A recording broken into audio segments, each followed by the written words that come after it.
it is one of the great figure out something light wise. It is one of like the great tragedies in my life that when something good happens to me and I want to celebrate somehow, I can't because there's nobody around. So I'm celebrating on YouTube, but also it's Friday night, so there probably won't be anybody around. So basically what this is going to be is like a hostage video where like I'm holding myself hostage to my own sense of fun or something. I don't know, or a celebration. Oh, a hi person that came in. I see you. I'm sorry, that sounded creepy. And also, it doesn't help that I have a very like Buffalo Bill look going on. Like, I don't know why, but I feel like this makes me look like a serial killer. Like, oh, was she a big fat person? See, and that's what happened. So I was kind of creepy. I think I look kind of creepy. I also think like maybe I look like with the way my hair is going, I feel like I look like I'm about to leave the Beatles and then like just take a bunch of like really pastoral photographs and then start a new band with a more of a like a pop slant. The thing is, if you I'm talking here and I know that there's nobody else in here, but this is the fucking freedom of YouTube, is I can have my little lonely party here and celebrate something big, and then maybe somebody later will see it and be like, oh hey, Jen like did this thing on YouTube Live, and you know, let's see what's going on. Because I mean I'm celebrating that the boss on Radish hit 1 million views today. And I knew it was going to happen today. I knew it was like, not to be like, oh, I know I just knew that it wasn't going to stall out at like, you know, 997,000 views. And suddenly it was just going to stall out and it wasn't going to hit 1 million. Like it was going to hit 1 million. And I knew it would be today based on like past experience and stuff like that. This light is driving me crazy. My light back there is still broken. I still got ripped off for that light. Anyway, I have very Eddie and the Cruisers look happening here. So anyway, the point being that it hit 1 million views and I feel as happy as I have felt in a long time. Like, that sounds weird. I'm not saying that I base everything I feel about myself on my success, but I feel I've had so much growth and stuff since this breakdown that I had back in October. And I felt like, gosh, I'm in such a good place. And then this good thing happened and I'm actually able to feel joy for it. That's, that's one of the things, like when you're going through stuff like that, it's like even good stuff feels bad or feels, you'll find a way to invalidate it and feel awful. But I did not do that. I'm excited and I am happy. And I went to because I'm classy. Oh, thank you. I'm glad. Thank you. That makes me feel good. Well, I went and I got this champagne. I took the price tag off. You can see that the price tag is orange. And you can see that it has a price tag on it. So that means it's not fancy champagne. It's more like a sparkling lye.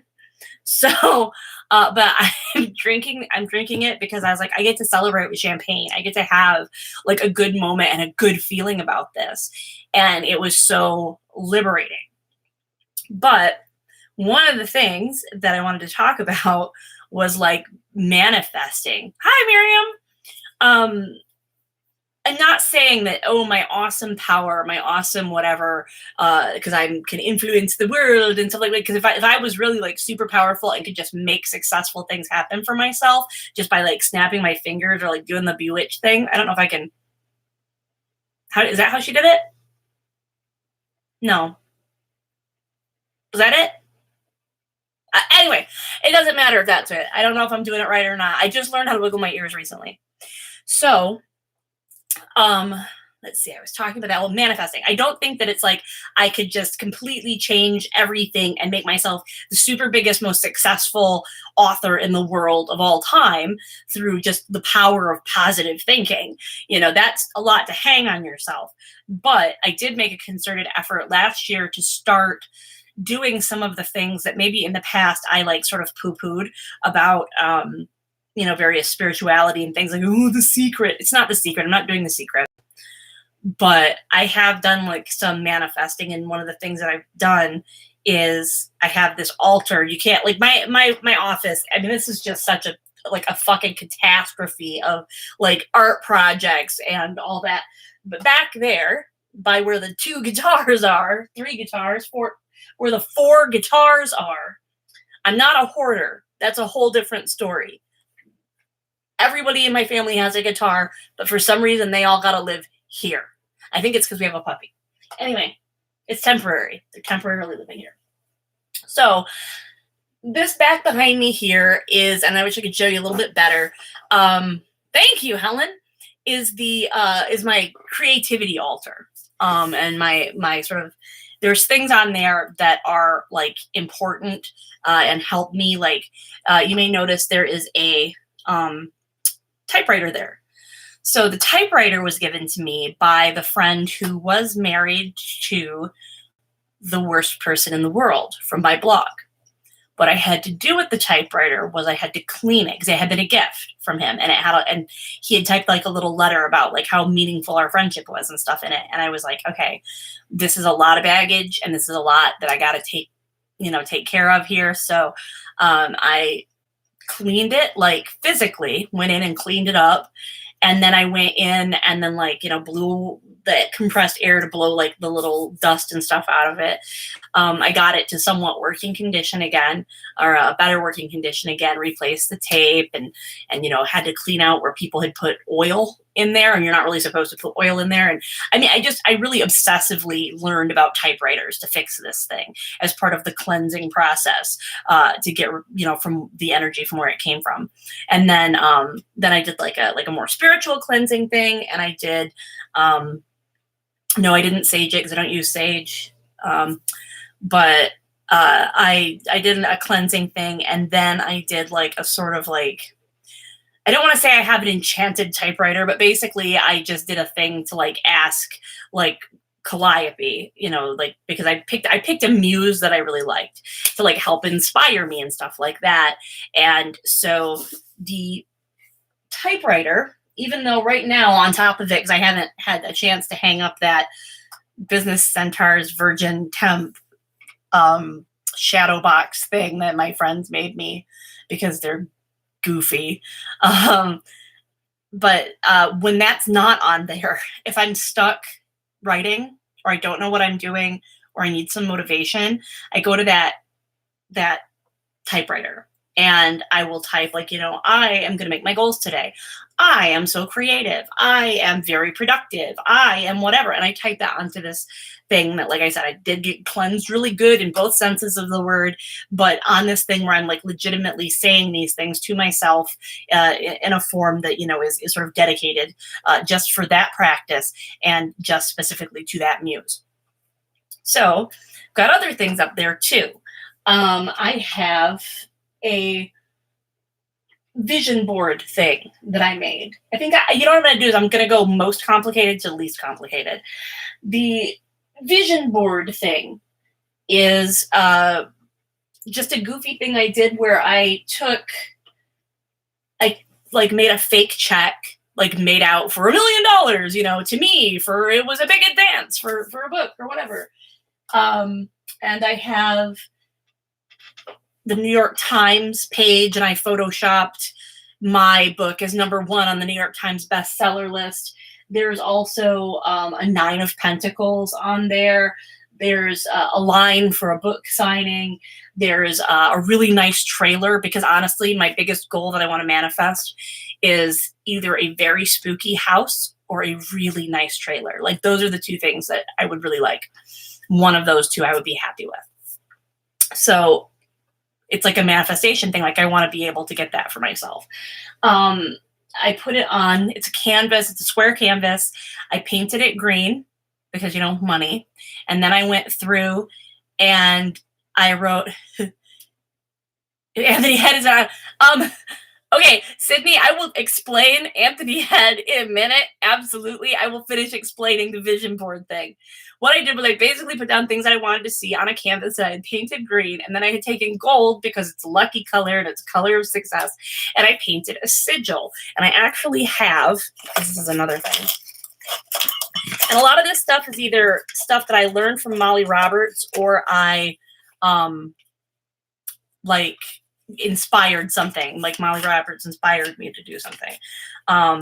One of the things is she did a whole thing on sacred geometry and all that stuff, and I started making these little pyramids and putting a sigil that I came up with on there. And I'm not going to be weird about, I don't want people to see stuff that, my sigils and things like that. I don't think anybody's going to use it against me, and if they try, it's not going to work because I believe in myself and my capability to take care of that shit and be careful and stay away from people like that and know if somebody's messing with me. So here's the sigil that's actually on there. You probably can't see it because the paper's too busy, but it's all underneath all that other stuff.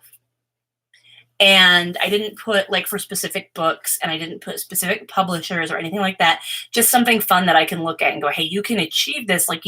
This is always a possibility that's out there. Will you get it? Maybe not, but you can visualize it and you can see it. And if you can see it, it must be real, right? That's kind of tricking my head into that. So to briefly break into this, so Sydney needs to know about my Anthony Head stuff. So I can't show you because this is clipped onto my thing, and also I don't want you to see how fucking slovenly my desk is. But up here, all right, I would estimate maybe generous, I would say 1 toddler length from me. There are 2 signed photographs of Anthony Head. One of them is specifically made out to me with X's underneath. So XXX, so little kisses, kisses back at you. That's what I'm interpreting them as. Oh God, I never ever want to meet this man. I never. Okay, so then right here is I have a, hang on, I have an action figure of Uther.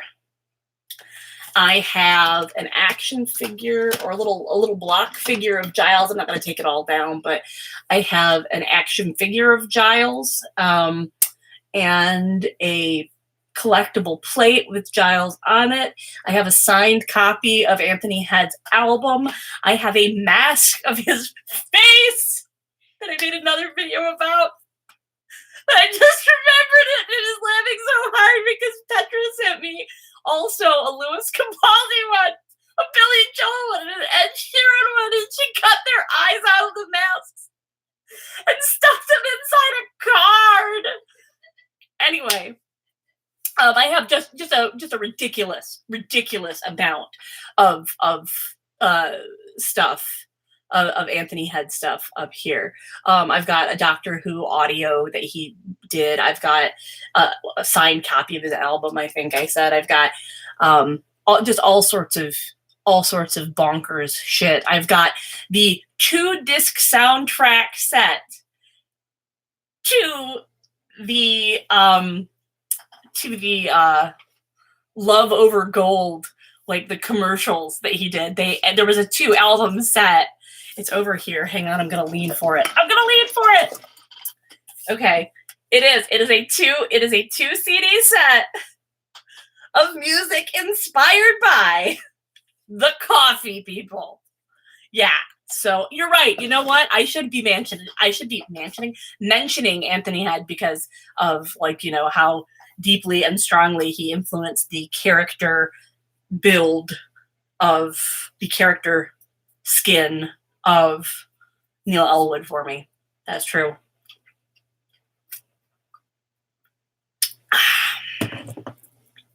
Champagne. So anyway, back to the manifesting thing that I was talking about, because I really do think this is, I am a spooky person. I'm spooky, but not like too spooky. Like I'm spooky but goofy too. So just keep in mind that I'm spooky. As well as various crystals. Like I have a Miriam stone. Yes, I am. Because Kayla, nobody was here in my kids are here, but like my husband's not here. I couldn't go out to dinner to celebrate the boss hitting 1 million views on Radish. I couldn't do any of that stuff. Okay.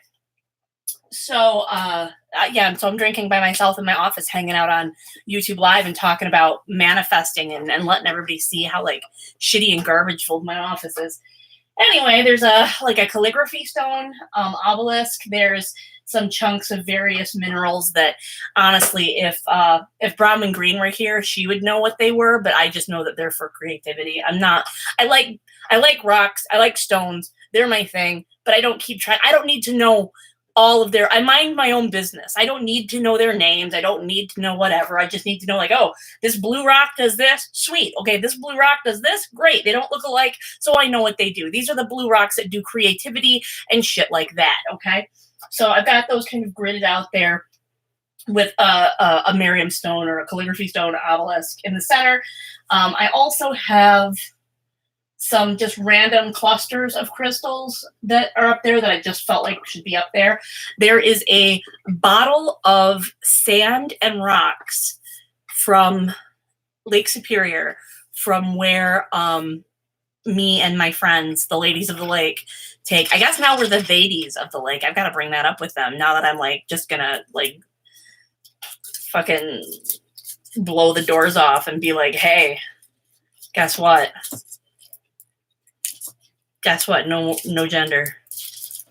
I fucked up. I thought it was one or the other. I didn't know that it could be either or both sometimes. Anyway, the point being, so Bronwyn Green gave me that for Christmas, a jar of dirt. And I got you jar of dirt. But it's sand and stones from Lake Superior. There's also the spine, like 3 vertebra of a deer, and the lower jawbone of a deer, the lower right side jawbone of a deer. The reason I have those is the spine is so that I have spine, I have backbone. That's what that's for. And the jawbone is for words, for speaking, for whatever. I know deer don't speak, but the idea is it's jaw for whatever. It's how it works for me. So I've also got candles, pillar candles that are green and they have that sigil painted on them in gold. I also have behind those a candle with Billy Joel on it. It's like I just printed out a picture of Billy Joel on like a piece of vellum and wrapped it around like a dollar store pillar candle. And it says, slow down, you're doing fine, because that's like my motto, which is why I have right above all of it in the middle. There's all the lyrics to Vienna on a piece of paper. And then, slow down, you're doing fine over it. There's also I've got stones I've got a glass pen and a quill pen over there. The glass pen is like a wand that I use if I do any working at there, or if I do a 5x55 ritual. And you have to write. I use that pen specifically. It's a glass pen that my husband gave me for Christmas one year, and I was like, that's just such a special gift and such a thoughtful gift, because I'd always wanted one, that I just was like, you know what, I'm gonna use that as like a ritual object.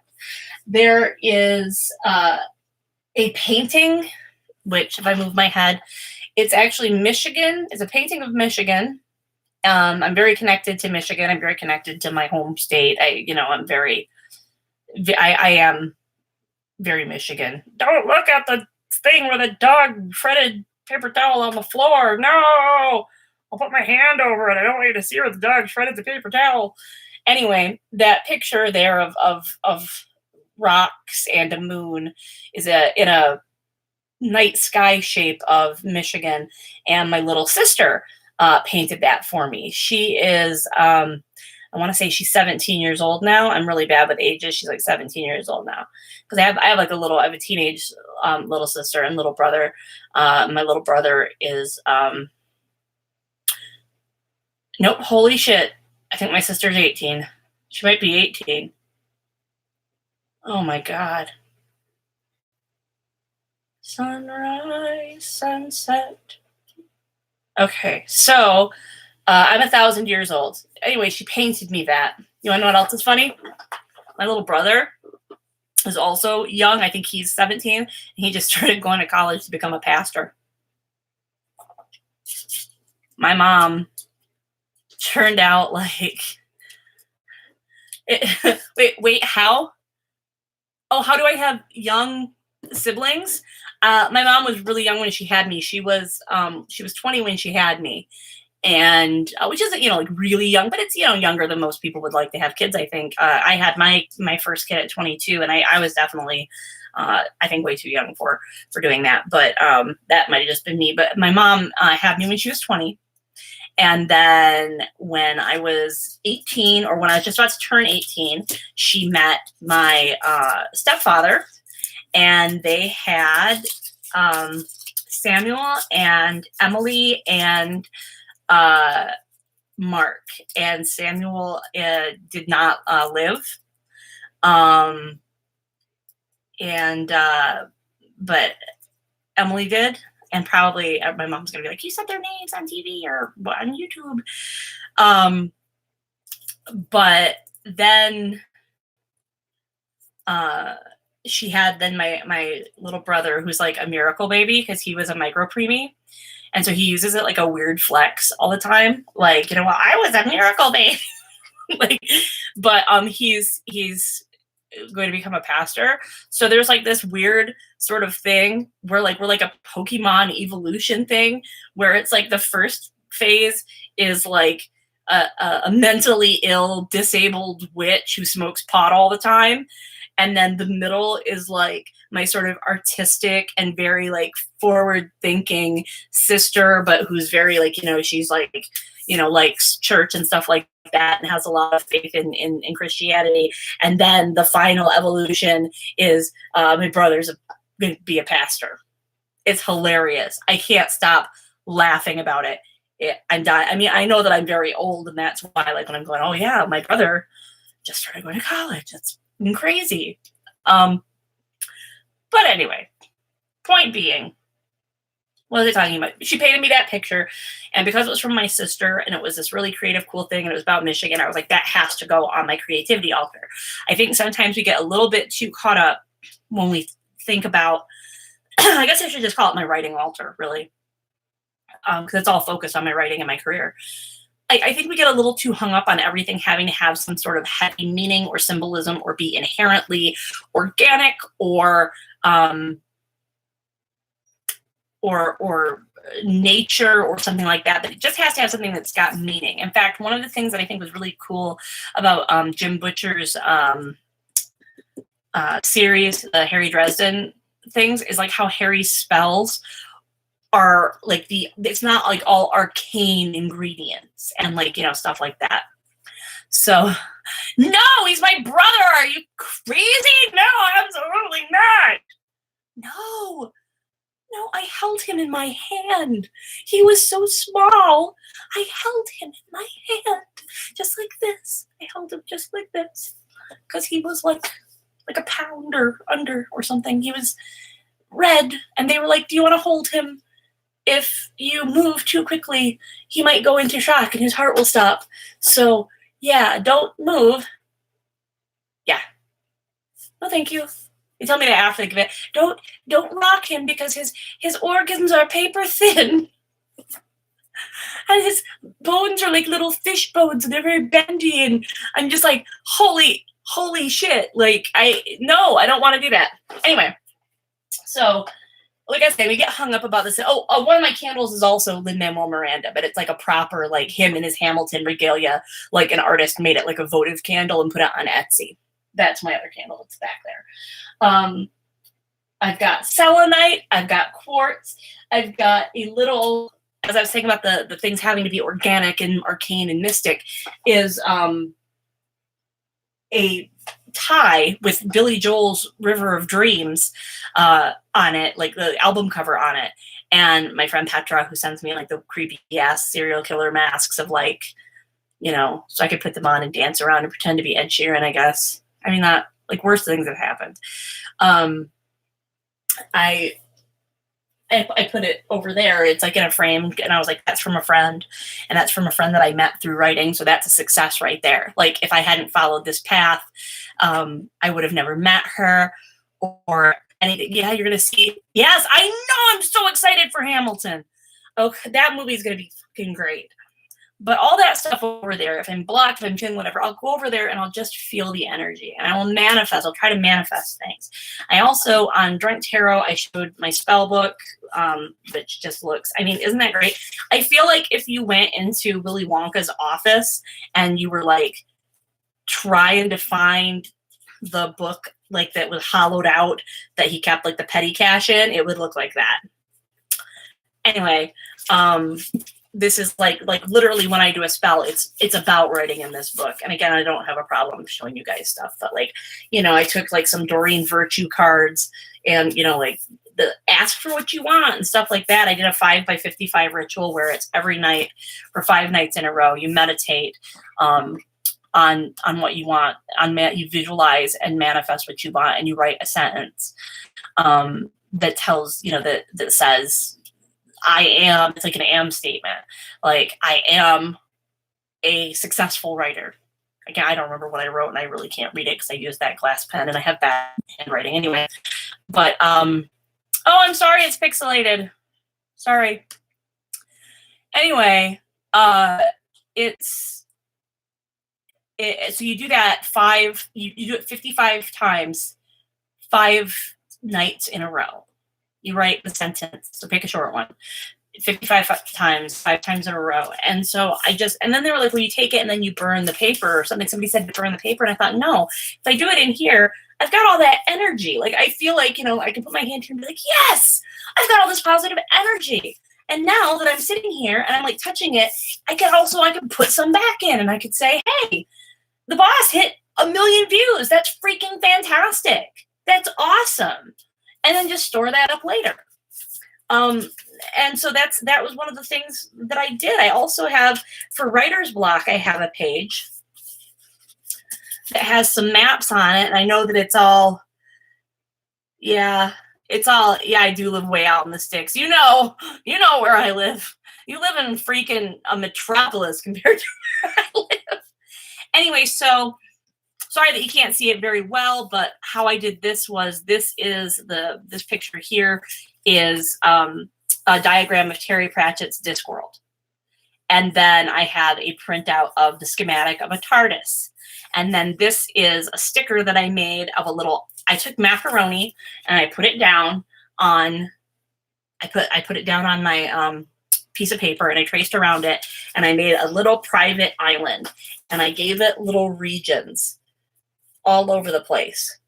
And I actually coordinated them with some of my Joelism. There's the, you know, it's all the landscape is from that one song, River of Dreams. I know, isn't that terrible that I forgot it? And it's like part of like my spirituality, but that it is what it is. Anyway, the point of the sigil is that I know where I'm going. And so if I get lost, I can, like, when I'm writing or working on something, or I don't have a drive to do stuff, I can just put I just open it up and I can look at that and be like, look at how I charge this with so much energy. And I know exactly where I'm going. That's fantastic. Why was I doubting myself? So that's like manifesting that I've been doing lately. And I really do think that the boss doing so well at Radish, hitting 1 million views, that's beyond my wildest. I mean, coming from somebody who used to do like fanfic, and you would get like excited if you got like 15 views on your fic, like seeing 1 million was like just blew my mind. It was just and so now Ian and Penny are going to go to Radish as well.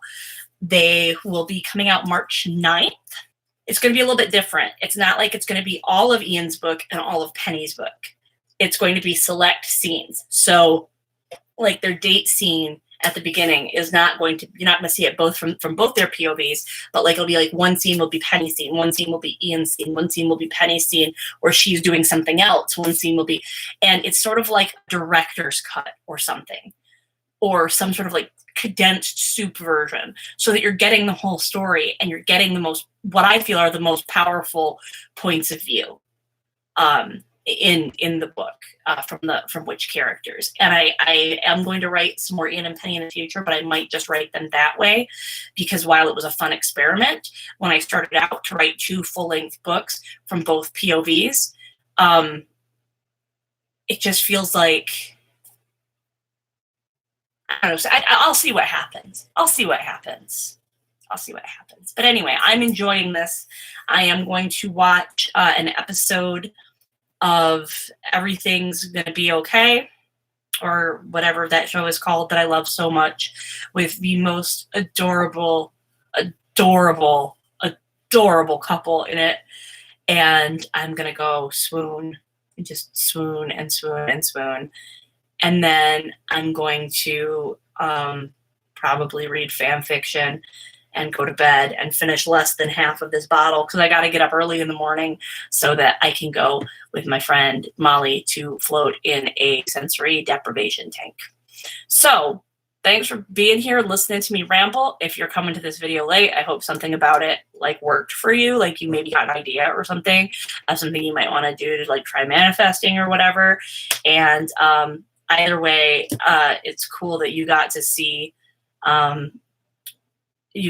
my awesome like